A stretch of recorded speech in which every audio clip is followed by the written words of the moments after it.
Good evening all of you विद्यार्थियों। मैं विवेक कुमार, आप देख रहे हैं अपना पसंदीदा चैनल विश्वास मैथ वाला।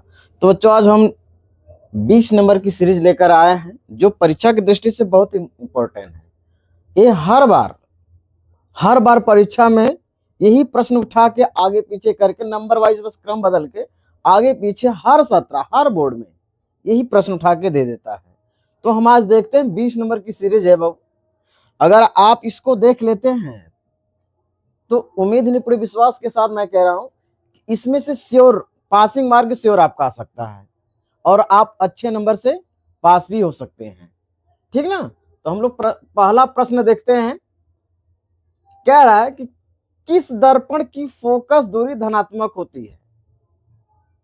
किस दर्पण की फोकस दूरी, कह रहा फोकस दूरी धनात्मक होती है। किस दर्पण की फोकस दूरी धनात्मक होती है बेटा। तो दर्पण हम लोग दो ही दर्पण पढ़ा जाता है, एक उत्तल दर्पण होता है और एक अवतल दर्पण। ये दो दर्पण है ना, अवतल दर्पण और उत्तल दर्पण।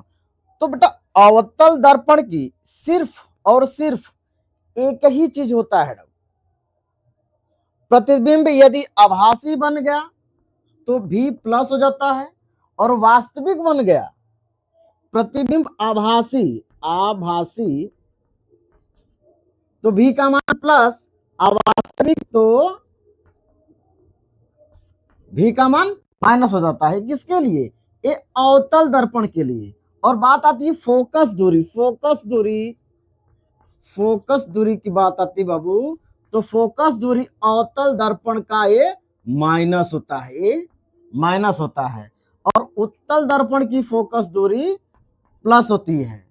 उत्तल दर्पण की फोकस दूरी प्लस होती है, अवतल दर्पण की फोकस दूरी माइनस होती है। अवतल दर्पण की फोकस दूरी क्या होती है? माइनस होती है। अगर इसमें उत्तल दर्पण की बात किया जाए तो फोकस भी प्लस होता है, वक्रता त्रिज्या भी प्लस होती है बेटा, और प्रतिबिंब भी क्या होता है? प्लस। फोकस दूरी भी प्लस होती है और वक्रता त्रिज्या भी प्लस और प्रतिबिंब भी प्लस में ही होता है। ये तीनों होते हैं उत्तल दर्पण के, फोकस भी प्लस, वक्रता त्रिज्या भी प्लस और प्रतिबिंब भी प्लस। अब आप देखें अवतल दर्पण का, तो बस सिर्फ और सिर्फ इसमें माइनस में वस्तु की दूरी बस होती है। ठीक, बस वस्तु की दूरी माइनस होती है, चाहे अवतल दर्पण हो चाहे उत्तल दर्पण हो, सिर्फ और सिर्फ वस्तु की दूरी माइनस होती है।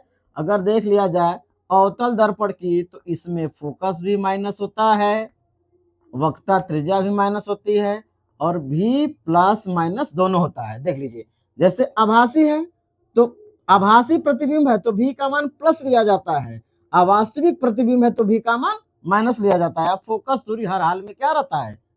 माइनस रहता है। तो यहां देखते हैं प्रश्न में क्या कहा है, किस दर्पण की फोकस दूरी धनात्मक होती है। तो फोकस दूरी धनात्मक यहां किसकी होती है? उत्तल दर्पण की। अवतल दर्पण की क्या होती है? माइनस। उत्तल दर्पण का सब प्लस होता है बेटा, A B plus A B plus A B plus. तो उत्तल दर्पण की फोकस दूरी धनात्मक होती है, तो मतलब B is the right answer बेटा, B is the right answer. A गलत है, अवतल। और जब ए अवतल कट गया तो ए व बी तो देख जाहिर सी बात है हो गया, ये दोनों तो हो नहीं सकता, ए और बी अवतल उत्तल दोनों के फोकस दूरी धनात्मक नहीं होती है, तो ए भी कट गया। और जब ए कट गया तो एकदम काम खत्म। ठीक, आई बात समझ में? किसकी होती है फोकस दूरी धनात्मक? उत्तल दर्पण की। और ऋणात्मक किसकी होती है? अवतल दर्पण की। अगर यही प्रश्न घुमा देता कि किस दर्पण की फोकस दूरी ऋणात्मक होती है, तो हम ऑप्शन बी सिलेक्ट ना करके ऑप्शन किसको सिलेक्ट करते? ए ऑप्शन को। ठीक, आगे चलते हैं हम लोग। अब कह रहा है कि पेयजल मतलब पीने योग्य पानी, पेयजल को कीटाणु रहित करने में उपयोग किया जाता है। यानी पेयजल को, पानी को पीने योग्य बनाने के लिए जो कीटाणु में पड़ जाते हैं उसको छुटकारा पाने के लिए कौन सा इसमें से यूज किया जाता है, यानी प्रयोग किया जाता है? विरंजक चूर्ण का प्रयोग करते हैं जीवाणु रहित करने के लिए, कीटाणु रहित करने के लिए, कि कास्टिक सोडा का फिटकरी का, फिर चूने पत्थर का। चूने पत्थर को बेटा हम एक और नाम जानते हैं, ये संगमरमर है। ये क्या है? संगमरमर है। संगमरमर, इसको चूना पत्थर भी कहते हैं, खड़िया भी कहते हैं, इसको दुधिया भी कहते हैं। इस सफेदी काम करने का काम करता है। ठीक, अब आते हैं फिटकरी। तो यही सब कहता पानी को शुद्ध करने के लिए, पानी को शुद्ध करने के लिए बात करता, शुद्ध करने के लिए किसको? पानी को। तब हम किसका यूज करते? फिटकरी का। फिटकरी का यूज करते किसको? पानी को शुद्ध करने के लिए। ये भी नहीं हो सकता है, ये चूना पत्थर तो हो ही नहीं सकता। अब जिसमें क्लोरीन की मात्रा होगी, जिसमें क्लोरीन की मात्रा होगी वही कीटाणु रहित करेगा। तो मतलब कास्टिक सोडा तो नहीं, NaOH होता है, NaOH, ये तो होगा नहीं। इसको बोलते हैं कास्टिक सोडा, इसको बोलते हैं कास्टिक सोडा। ये तो होगा नहीं, क्योंकि मैं बोला हूं कि जिसमें क्लोरीन की मात्रा रहेगी वही जीवाणु रहित करेगा। तो क्लोरीन की मात्रा किसमें पाई जाती है? विरंजक चूर्ण में। विरंजक चूर्ण का एक सूत्र होता है विरंजक। विरंजक को, इसको हम ब्लीचिंग पाउडर भी कहते हैं, ब्लीचिंग पाउडर। ब्लीचिंग पाउडर, विरंजक चूर्ण को ही ब्लीचिंग पाउडर कहा जाता है। ब्लीचिंग पाउडर का सूत्र होता है CaOCl2, कैल्शियम ऑक्सीक्लोराइड। तो यही होता है, मैं बोला था ना, क्लोरीन की मात्रा जिसमें पाई जाएगी बेटा वह कीटाणु रहित होगा। तो कैल्शियम ऑक्सीक्लोराइड। ठीक, विरंजक चूर्ण की बात है। विरंजक चूर्ण को ही ब्लीचिंग पाउडर, कभी कभी विरंजक चूर्ण ना देके ब्लीचिंग पाउडर दे देता है। इसी का फार्मूला, दोनों का फार्मूला यही होता है, ब्लीचिंग पाउडर कहो या विरंजक चूर्ण कहो जा। ठीक, अब आगे चलते हैं। मतलब इज द राइट आंसर। विरंजक चूर्ण कीटाणु रहित करने में उपयोग किया जाता है। जैसे जल में कीटाणु नहीं पड़ जाते हैं, उसी को। ठीक, अब प्रश्न तीसरा देखते हैं हम लोग। कह रहा है कि किसी उदासीन विलयन का पीएच मान होता है। मतलब किस उदासीन विलयन का पीएच मान? किसी उदासीन विलयन का पीएच मान पूछ रहा है। जो उदासीन विलयन होगा उसका पीएच मान पूछ रहा है। तो उदासीन विलयन है, उसका पीएच मान पूछ रहा है हम लोगों से। ये प्रश्न में घुमाया कुछ नहीं है, सीधा सीधा प्रश्न पूछा है। उदासीन विलयन का पीएच मान होता है, इसे बोल सकता था, ये ऐसे भी बोल सकता था कि उदासीन विलयन का पीएच मान होता है, मगर घुमा दिया है थोड़ा से, कुछ किया थोड़ा नहीं, बस घुमाया है। तो देखो, शुद्ध जल का पीएच मान कितना होता है? शुद्ध जल का पीएच कितना होता है? 7। तो शुद्ध जल का पीएच मान 7 होता है ना। उदासीन विलयन का भी पीएच मान 7 होता है। ठीक, उदासीन विलयन का पीएच मान कितना होता है? 7। पीने योग्य पानी का पीएच मान 7 होता है। न ये अम्ल होता है न ये क्षार होता है। ठीक ना, इसका मान 7 हो गया। अब आगे देखते हैं। चौथा प्रश्न कह रहा है कि विद्युत विभव का एसआई मात्रक। ये हर बार पूछता है, कभी विद्युत विभव दे देता है तो कभी विद्युत विभवांतर दे देता है। ठीक, विद्युत विभव या विद्युत विभवांतर, ये दोनों का मात्रक मैं बता दे रहा हूं। विद्युत विभव अविद्युत विभवांतर। ठीक बेटा, दोनों का, विद्युत विभव और विद्युत विभवांतर दोनों का मात्रक होता है वोल्ट। दोनों का मात्रक क्या होता है? वोल्ट। विद्युत विभव या विद्युत विभवांतर दोनों का मात्रक वोल्ट होता है। ठीक ना, दोनों का मात्रक वोल्ट। अब आगे चलते हैं, देखते हैं वोल्ट है कहां। देखिए, अब एम्पियर किसका मात्रक है, इसको भी एनालिसिस कर दिया जाएगा। धारा का मात्रक, धारा को किसमें नापते हैं? एम्पियर से। एम्पियर में ना धारा का मात्रक एम्पियर होता है। और जूल, जूल कार्य का मात्रक होता है। ठीक, कार्य का मात्रक जूल होता है। अब लास्ट में दे दिया ओम, तो ओम प्रतिरोध का मात्रक होता है। किसका? ओम प्रतिरोध का मात्रक है। और विद्युत विभव या विद्युत विभवांतर का मात्रक वोल्ट होता है। सब हो गया क्वेश्चन। ठीक, तो इसका होगा चौथा प्रश्न का answer B. B is the right answer. विद्युत विभव का एसआई मात्रक वोल्ट होता है। ठीक हो गया सब। आगे चलते हैं, प्रश्न 5वां देखते हैं। कह रहा है कि सबसे कठोर प्राकृतिक पदार्थ है। सबसे कठोर प्राकृतिक पदार्थ है, इसको आप नोट करते जाइएगा, अच्छा चीज है तुम। कह रहा है कि सबसे कठोर प्राकृतिक पदार्थ है, आप बताओ सबसे कठोर प्राकृतिक पदार्थ है, सबसे कठोर प्राकृतिक पदार्थ बेटा हीरा। D is the right answer. चांदी सोना ये नहीं बेटा। आगे चलते हैं, छठवां प्रश्न। छठवां में कहा है कि शुद्ध सोना को व्यक्त किया जाता है, ये बहुत मोस्ट इंपोर्टेंट है। शुद्ध सोना व्यक्त किया जाता है, शुद्ध सोना व्यक्त किया जाता है। शुद्ध सोना कितने कैरेट का होता है? एक बात ही बता रहा हूं, सोना बेटा सोना, सोना आभूषण वाला सोना, ये सोना नहीं। शुद्ध सोना कितने कैरेट का होता है? ये 24 कैरेट का होता है, कैरेट का होता है। आज सोना बेटा बहुत क्या होता है? मुलायम होता है। सोना क्या होता है? मुलायम होता है, बहुत मुलायम होता है। इसको आभूषण तैयार करने के लिए कुछ धातुएं मिलाई जाती हैं। सोना बहुत मुलायम होता है, ठीक है ना। इसको जिंक धातु होती है, जिंक एक और धातु होती है जिंक, उसको मिला दिया जाता है तो सोना आभूषण के योग्य तैयार हो जाता है।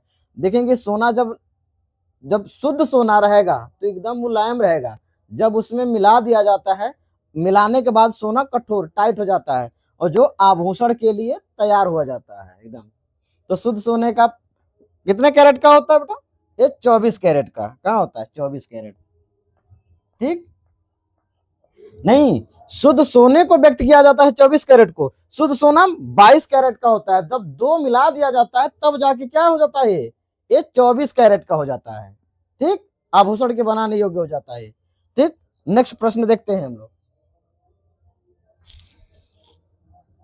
ए 24 कैरेट, ठीक ना बेटा, B is the right answer हो गया, ठीक। अब अगला प्रश्न देखते हैं हम लोग, ठीक।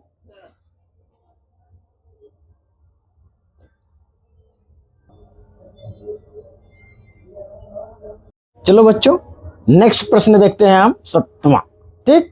कह रहा है 7 प्रश्न कह रहा है सातवां कि ऑक्सीजन की संयोजकता होती है। ये तो बहुत आसान प्रश्न है, ठीक है ना।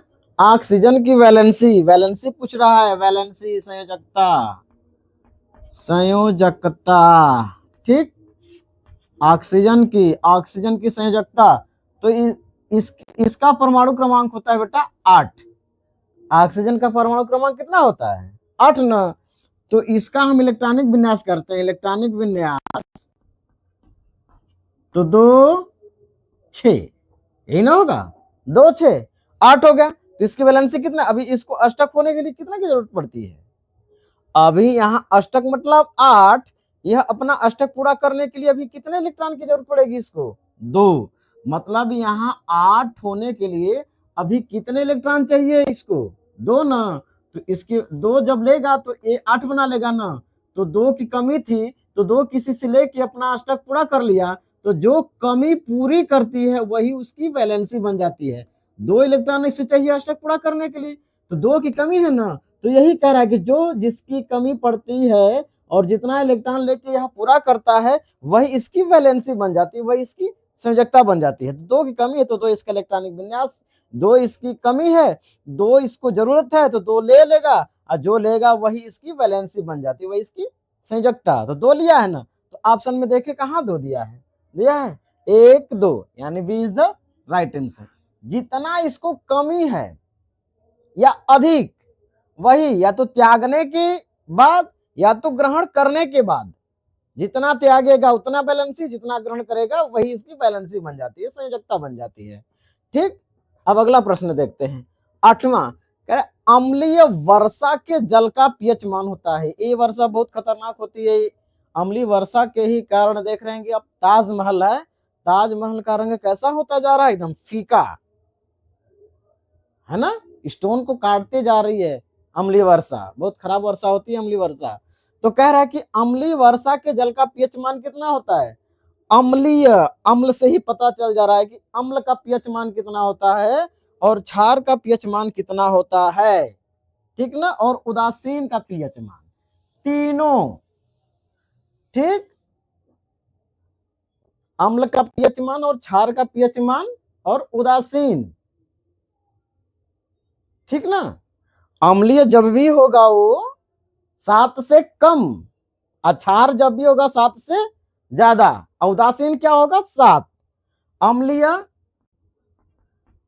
अम्लीय हो गया ना 7 से कम, क्षार 7 से अधिक, उदासीन 7, ठीक। तो अभी ऑप्शन में देखते हैं कि क्या है, ठीक ना। उदासीन तो पूछा नहीं, अम्लीय वर्षा के जल का पीएच मान, अम्लीय वर्षा में अम्लीय पूछ रहा है बस। तो देखो 5.6, ये तो नहीं है, ये ठीक है एक तरह से, ये प्रश्न ठीक है, आंसर ठीक है, मगर आगे देखते हैं 5.6 से कम, 5.6 से अधिक, अधिक कभी नहीं होता बेटा, ध्यान देना। ये 7, 7 तो उदासीन हो गया, जहां अधिक की बात कर दे वो गलत ऑप्शन पहले ढूंढना। ये 7 है तो 7 उदासीन है, अधिक कह रहा तो अधिक कबले काट दो। अब डाउट हो गया इसमें से 5.6 और 5.6 से कम, तो मैं भी बोला हूं जहां कम की बात करेगा वही आपका आंसर होगा, ठीक। तो 5.6 को ज्यादा वरीयता न देते हुए हम 5.6 से कम वाले ऑप्शन को चूज करेंगे, ठीक ना। अम्लीय वर्षा के पीएच मान कम ही होता है, ठीक। तो इसको न मान के जहां कम की बात आती है उसी को ऑप्शन हम सही मारेंगे, यानी B is the right answer.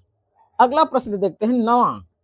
Toothpaste कैसा होता है, ध्यान दीजिए, टूथपेस्ट तो सभी घर में यूज होता होगा, टूथपेस्ट सभी घर में यूज होता है बेटा। वो कैसा होता है, दांत को खराब करता है, मसूड़े को भी दिक्कत करता है, मसूड़े को भी दिक्कत करता है, कभी कभी देखोगे तो खदर देता है, तो खदरने का काम कौन करता है, क्षारी है, ठीक ना। जैसे हम लोगों के घर में वो यूज होता है ना, कपड़ा धोने वाला पाउडर, ठीक ना। तो टूथपेस्ट होता है बेटा क्षारी है, ये अम्लीय नहीं होता है, ये टूथपेस्ट क्षारी होता है, टूथपेस्ट सारी, ये नहीं होगा बेटा, उदासीन नहीं होगा, ये क्षारीय होता है, ये सभी नहीं हो सकता है। अब कह रहा है 10वां प्रश्न, किस रंग का प्रयोग खतरे के सिग्नल में देखेंगे आप, तो जहां जहां सिग्नल लगा होता है वहां खतरे का एक संकेत लगा होता है, लोग बोलते हैं ललका रंग खतरा का होता है। जानते हैं लाल रंग खतरा का संकेत क्यों माना जाता है, लाल रंग, लाल रंग खतरे का संकेत होता है बेटा, खतरे का रंग, एक खतरा होता है, खतरे का संकेत, खतरा, खतरे का संकेत होता है। लाल ही रंग को क्यों हम खतरे के रूप में प्रयोग करते हैं, हा? ये तो भी प्रश्न उठ सकता है ना, क्योंकि लाल रंग का तरंग दैर्ध्य ज्यादा होता है और उसका प्रकीर्णन क्या होता है, कम।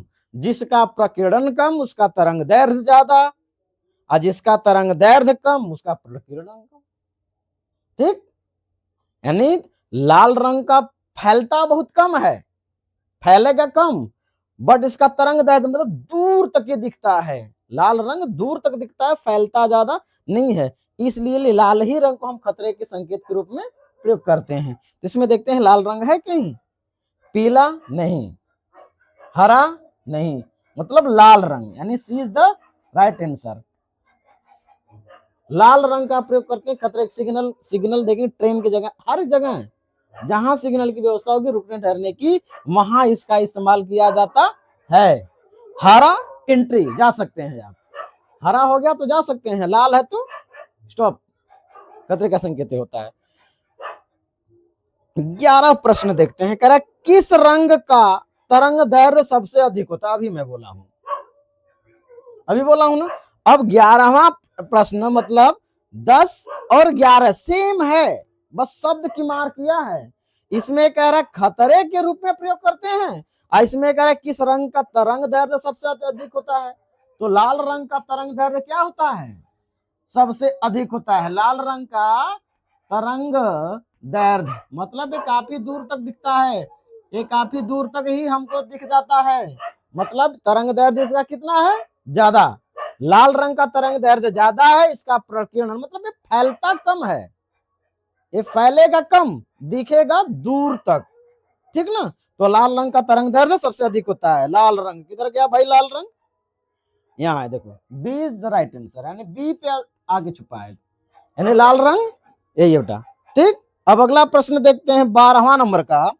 कह रहा है कि निम्न में हाइड्रोकार्बन है, हाइड्रोकार्बन है। प्रश्न बहुत मस्त है, मोस्ट बेटा, बहुत प्रश्न मोस्ट, घुमाया फिराया कुछ नहीं है, साफ साफ पूछा हाइड्रोकार्बन। जो ये शब्द जानता होगा, आप लोग पढ़े होंगे हाइड्रोकार्बन, इसी शब्द से पकड़ना है हाइड्रो।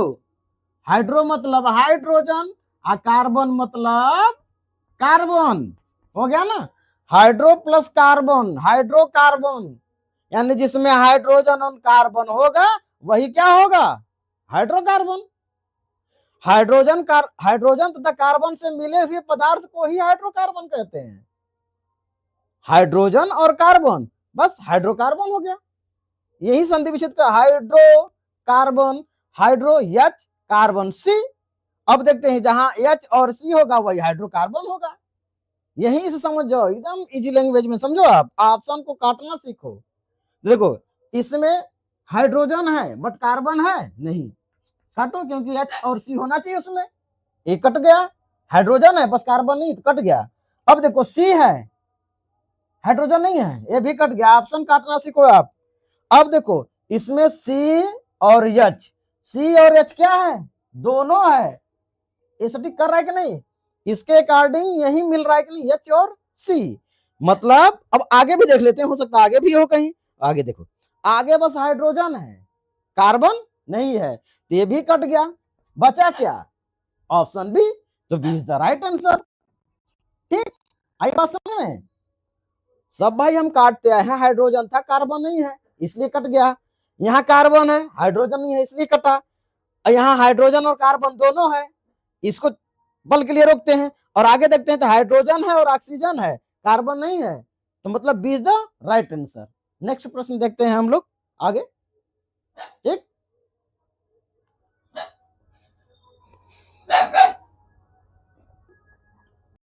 और बच्चों देखते हैं अगला प्रश्न, 13 नंबर का प्रश्न। एक बार आप लोग देखो, एक बार 13 नंबर का प्रश्न देखो आप, ठीक। कह रहा है कि निम्न में से कौन सा असंतृप्त हाइड्रोकार्बन है। एक ट्रिक मैं बता दे रहा हूं, आप देखो, असंतृप्त एक संतृप्त होता है, संतृप्त, एक होता है असंतृप्त। एक संतृप्त में एकल बंध, एकल बंध, एकल बांड जिसको बोलते हो, असंतृप्त में डबल बांड और ट्रिपल बांड, यही होता है बॉन्ड, ठीक। इसमें आता है एल्केन, इसमें क्या आता है, एल्केन। एल्केन में कार्बन और कार्बन के बीच में एकल बांड होता है, ठीक। संतृप्त में एल्केन आता है, संतृप्त में क्या आता है, एल्केन आता है, असंतृप्त में आता है एल्कीन और एल्काइन, एल्काइन, ठीक ना। तो एल्कीन में क्या होता है, कार्बन और कार्बन के बीच में डबल बॉन्ड होता है, और एल्काइन में क्या होता है, कार्बन और कार्बन के बीच में ट्रिपल बॉन्ड। तो संतृप्त में एल्केन आता है और असंतृप्त में एल्कीन और एल्काइन आता है। संतृप्त में एकल बॉन्ड होता है, असंतृप्त में डबल बॉन्ड और ट्रिपल बॉन्ड होता है, ठीक। अब आते हैं हम लोग प्रश्न पे, एनालिसिस यहाँ हो गया ना, अब प्रश्न पे आते हैं। कह रहा है कि निम्न में से कौन सा असंतृप्त है, असंतृप्त नहीं असंतृप्त है। असंतृप्त में डबल बॉन्ड और ट्रिपल बॉन्ड होता है, किसके बीच, कार्बन और कार्बन के बीच। तो हम लोग पहला देखते हैं, यहां से चेक करते हैं, ठीक ना। आप लोग देखो यहां से, ये तो पहले ही देख के आप समझ जाओगे, CH4, तो मतलब कार्बन के बीच में एकल बॉन्ड। आओ भाई यहां देख लेते हैं हम लोग, पहला देख लेते हैं, इसको मिटा देते हैं, नोट कर लो आप। ठीक, मिटाते हैं इसको। देखो पहला, देखो ऑप्शन पहला, देखो ऑप्शन ए, देखो CH4 बेटा ना, तो कार्बन कितना है, एक, और एक कार्बन से हाइड्रोजन कितना जुड़ा है, 4 ना, 1 2 3 4। भाई यहां तो एकल बॉन्ड हो गया, तो एकल बॉन्ड हो गया तो संतृप्त हो गया ना, संतृप्त हो गया ना, मतलब एल्केन हो गया, एल्केन श्रेणी का तत्व है संतृप्त का, तो ये तो गलत हो गया ना। अब इसको काटो, ये तो गलत हो गया, असंतृप्त ऊंचा है, ये संतृप्त है। अब नेक्स्ट देखते हैं C2H4, बी ऑप्शन, C2H6 है बेटा, तो सी, कार्बन और कार्बन के बीच में एकल बॉन्ड, पहले चेक किया जाता है, कार्बन की अगर चारों संयोजकता पूरी होती है तो संतुष्ट है, ठीक ना। देखो 1 2 3 4 हो गया, 4 ना। अब देखो कार्बन 2 है, तो कार्बन और कार्बन, अब देखो 6 है ना, तो जोड़ो 1 2 3 4 5 6। अब सबका पूरा हो गया कि नहीं, ऐसे चेक करते चलो, ऑप्शन कट जाएगा।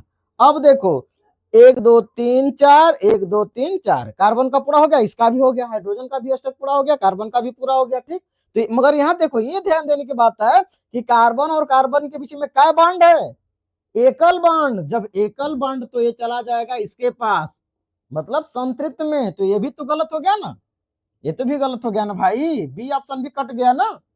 अब अगला देखते हैं C2H4, ऑप्शन सी, C2H4।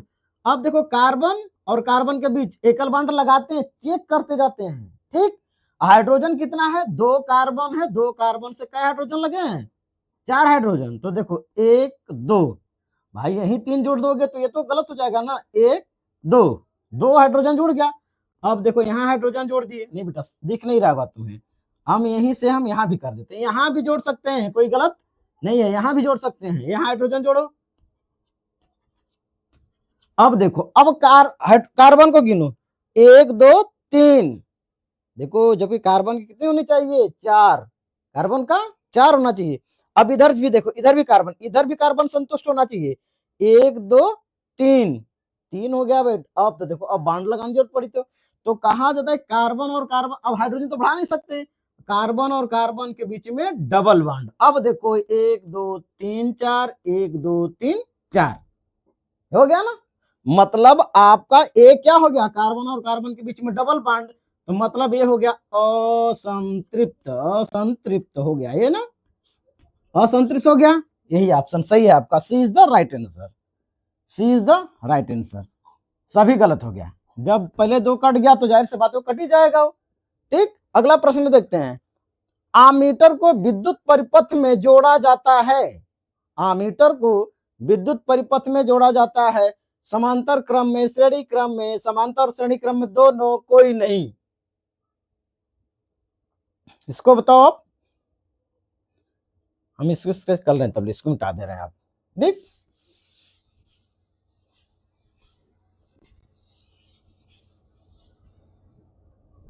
देखो आमीटर को किस क्रम में जोड़ा जाता है, बताओ आप। ठीक, आमीटर को बेटा श्रेणी क्रम में जोड़ा जाता है, आमीटर को श्रेणी क्रम में, समांतर क्रम में नहीं जोड़ा जाता है, जब समांतर कट गया तो ये कट गया ना बेटा। ठीक, अगला प्रश्न देखते हैं, एक गोलीय दर्पण की वक्रता त्रिज्या 40 सेंटीमीटर है, कह रहा है कि एक गोलीय दर्पण की वक्रता त्रिज्या 40 सेंटीमीटर है, तो फोकस दूरी ज्ञात करना है।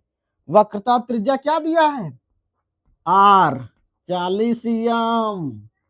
तुमसे पूछ क्या रहा भाई, फोकस दूरी, तो हमको F बराबर एक फार्मूला सूत्र बताया गया है, सूत्र F बराबर R/2, फोकस दूरी वक्रता त्रिज्या की आधी होती है, फोकस दूरी वक्रता त्रिज्या की आधी होती है, तो F बराबर R का मान आ गया, दिया 40, यहाँ 2 रख देंगे, 20 दूना के 40, मतलब F का मान कितना आ गया, 20 सेंटीमीटर, देखो कहीं दिया है 20 सेंटीमीटर ऑप्शन में, 40 गलत, एन 20 यही भी दिया, an 20 the right answer, 20 centimetre. ठीक, अगला देखते हैं प्रश्न, करे आवर्धन का ऋणात्मक मान बताता है। आवर्धन का ऋणात्मक मान क्या बताता है, आप बताओ। आवर्धन का ऋणात्मक मान क्या बताता है। अब देखो ये बात दो शर्त पे आती है, आवर्धन, आवर्धन का ऋणात्मक मान क्या बताता है, यहीं से प्रश्न बहुत मस्त मोस्ट इंपॉर्टेंट प्रश्न है, ध्यान दो। आवर्धन दो, प्रतिबिंब दो तरह से बनता है, वास्तविक, वास्तविक आभासी, वास्तविक तो आवर्धन ऋणात्मक, वास्तविक तो आवर्धन क्या होगा, ऋणात्मक, मतलब उल्टा, उल्टा प्रतिबिंब बन गया तो वास्तविक बन गया, आभासी बन गया तो सीधा, वास्तविक तो उल्टा, आभासी तो सीधा, मगर ऋणात्मक जब मान बनाएगा तो उल्टा बताता है, धनात्मक बताता है तो सीधा बताता है, आभासी बताता है। ठीक, उल्टा, मगर माइनस जब बताएगा, देखो आवर्धन ऋणात्मक कर दे तो वास्तविक उल्टा, वास्तविक भी कहीं ऑप्शन में दे सकता है, उल्टा भी दे सकता है, अगर यही धनात्मक पूछता तो आभासी और सीधा दोनों में बता दिया, ऋणात्मक तो उल्टा वास्तविक, धनात्मक तो सीधा आभासी, आवर्धन धनात्मक तो आभासी सीधा, आवर्धन ऋणात्मक तो वास्तविक उल्टा। ऑप्शन देखते हैं, अब यहां से हो गया ना, अब ऑप्शन देखते हैं कि आवर्धन का ऋणात्मक मान बताता है प्रतिबिंब उल्टा, मैं बोला हूं कि प्रतिबिंब उल्टा तो ऋणात्मक, अब प्रतिबिंब सीधा, प्रतिबिंब ऋणात्मक तो आभासी और सीधा, मतलब आपका प्रश्न यही से मिल गया, प्रतिबिंब उल्टा, प्रतिबिंब उल्टा, सीधा नहीं, सीधा तो धनात्मक, छोटा नहीं, ये सभी गलत। ठीक, प्रति आवर्धन ऋणात्मक तो उल्टा प्रतिबिंब, आवर्धन धनात्मक तो सीधा प्रतिबिंब। ठीक, आगे प्रश्न देखते हैं, नेक्स्ट क्वेश्चन, वास्तविक वस्तु का आभासी प्रतिबिंब बनता है किस दर्पण में, दर्पण पूछ रहा है आपसे, दर्पण पूछ रहा है ना, समतल दर्पण, उत्तल दर्पण, अवतल दर्पण, तीन दर्पण होते हैं, समतल दर्पण, अवतल दर्पण, उत्तल दर्पण। ठीक, इसमें से पूछ रहा है कि वास्तविक वस्तु का आभासी प्रतिबिंब बनाता है कौन सा दर्पण, तो देखो बेटा समतल दर्पण भी बनाता है, अवतल दर्पण भी आभासी प्रतिबिंब बनाता है, समतल दर्पण भी आभासी प्रतिबिंब बनाता है, अवतल भी बनाता है और उत्तल, मतलब ये तीनों बनाते हैं, तो मतलब ए सभी, D is the right answer, A सभी, समतल दर्पण भी बनाता है प्रतिबिंब आभासी, अवतल दर्पण भी बनाता है और उत्तल दर्पण, ये तीनों दर्पण प्रतिबिंब आभासी बनाते हैं, वास्तविक वस्तु का प्रतिबिंब आभासी बनाते हैं सब, मतलब ये सभी, D is the right answer. अगला प्रश्न देखते हैं 18 नंबर का, कह रहा है निम्न में से कौन बूझा चुना है, तो एकदम आसान प्रश्न, ये प्रश्न इस सीरीज का सबसे अगर आसान प्रश्न है तो ये है 18 नंबर का प्रश्न, सबसे आसान है, कह रहा है कि बूझा चूना, बूझा चूना बेटा ये फॉर्मूला होता है, बूझा चूना एक कली चूना होता है, बूझा चूना, एक होता है कली चूना, कली चूना, इसका एक और नाम है बिन बुझा चूना, बिन बुझा चूना, इसी का दोनों नाम है, कली चूना, बिन बुझा चूना। तो बुझा चूना होता है calcium hydroxide, calcium hydroxide, CaOH का होल ट्वाइस, CaOH का होल ट्वाइस। ये बिन बुझा चूना होता है CaOH का होल ट्वाइस, कली चूना होता है या बिन बुझा चूना होता है बेटा, इन दोनों का फॉर्मूला होता है कैल्शियम ऑक्साइड। ठीक, कैल्शियम ऑक्साइड, अबूझा चूना होता है कैल्शियम हाइड्रोक्साइड, कली चूना और बिन बुझा चूना होता है कैल्शियम ऑक्साइड। तो हमें पूछा है प्रश्न में बाबू, देखो कह रहा है कि निम्न में से कौन बूझा चूना है, तो बूझा चूना कैल्शियम हाइड्रोक्साइड है। यहाँ देखो, यहाँ देखो, यहाँ बूझा चूना कैल्शियम हाइड्रोक्साइड है ना, तो यही ऑप्शन, ये देखो कहाँ ऑप्शन में दिया है, देखो यहाँ CaO, एक कली चूना है, तो प्रश्न पूछा नहीं है मेरा, CaOH का होल ट्वाइस, देखो वहां है ना, तो मतलब B is the right answer. अब देखो ए नहीं होगा, इसको हम बोलता, इसको भी बता दें, इसको हम लोग बोलते हैं खड़िया, खड़िया होता है, कैल्शियम कार्बोनेट को खड़िया पढ़ा जाता है, दुधिया जिसको पढ़ते हैं ना। ये तो सभी गलत हो गया। ठीक, अब नेक्स्ट प्रश्न देखते हैं, दो प्रश्न और शेष बचा है, 19 और 20।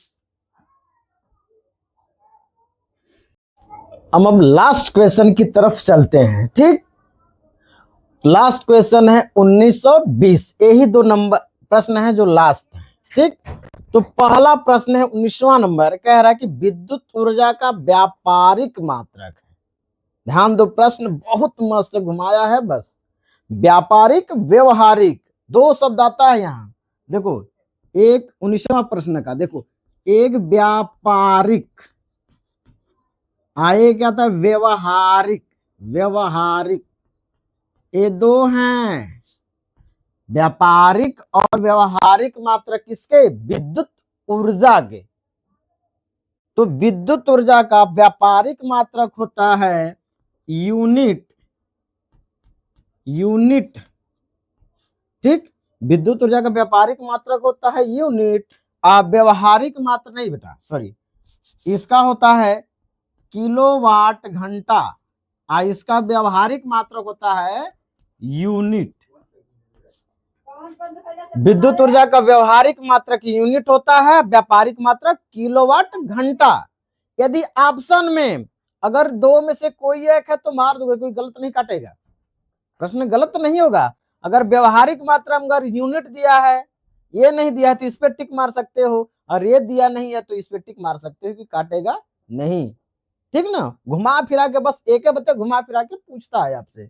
देखो तो यहाँ कह रहा है कि विद्युत ऊर्जा का व्यापारिक मात्रक, तो देखो दो में से कोई मिले, श्योर मिलेगा। तो देखो प्रश्न पहला वाट, तो वाट तो इसका मात्रक होता नहीं, वाट किसका मात्रक होता है, शक्ति का मात्रक, शक्ति का मात्रक वाट होता है, शक्ति का मात्रक वाट, विद्युत शक्ति या सामर्थ्य। ठीक, ये तो गलत हो गया, वाट सेकंड गलत, वाट घंटा गलत हो गया। अब देखो लास्ट प्रश्न है यूनिट, तो मतलब यूनिट यानी सी इज द राइट आंसर, इसमें से कोई नहीं, एक कट गया। ठीक, मैं बोला हूं अभी इसमें से दो में से कोई एक श्योर मिलेगा आपको, यूनिट या किलोवाट घंटा। ठीक, तो मतलब सी इज द राइट आंसर। अब लास्ट क्वेश्चन की तरफ चलते हैं हम लोग, कह रहा है कि CNG का पूरा नाम, CNG का compressed natural gas, compressed natural gas, इसका पूरा नाम होता है कंप्रेस्ड गैस नेचुरल गैस, मतलब संपीड़ित प्राकृतिक गैस, संपीड़ित प्राकृतिक गैस। ये बार बार आता है बेटा प्रश्न, ये प्रश्न बार बार कभी सन वाइज करके किसी न किसी बोर्ड में श्योर देता है। CNG का पूरा नाम तो संपीड़ित प्राकृतिक गैस है ना, कंप्रेस्ड नेचुरल गैस। बायोगैस नहीं होगा, बायोगैस तो जानते हो किसमें पाया जाता है, दलदली स्थान में पाया जाता है। ठीक, मार्ग गैस बोल देता है बायोगैस। द्रवित पेट्रोलियम गैस, ये भी नहीं, यानी इनमें से कोई नहीं, मतलब B is the right answer. CNG का फुल फॉर्म होता है CNG, compressed natural gas, compressed natural gas. CNG का पूरा नाम, ये आपको हिंदी में आएगा, ठीक ना, हिंदी में ही आएगा, संपीड़ित प्राकृतिक गैस। ठीक, अब आज की सीरीज कैसे लगी आप लोगों को, एक कमेंट बताइएगा। अगर वीडियो पसंद आई, बेटा बहुत मेहनत करते हैं हम लोग, इस सीरीज को तैयार करने में बहुत समय लगा है, बहुत मेहनत से वीडियो बनता है बाबू। वीडियो पसंद आई तो लाइक और शेयर करें, अगर हमारे चैनल पे आप नए हैं तो चैनल को सब्सक्राइब करें, और साथ ही साथ अपने दोस्तों में इसको शेयर करें। बहुत मेहनत लगता है बाबू बनाने में। ठीक, कल मिलते हैं नेक्स्ट वीडियो में। जय हिंद।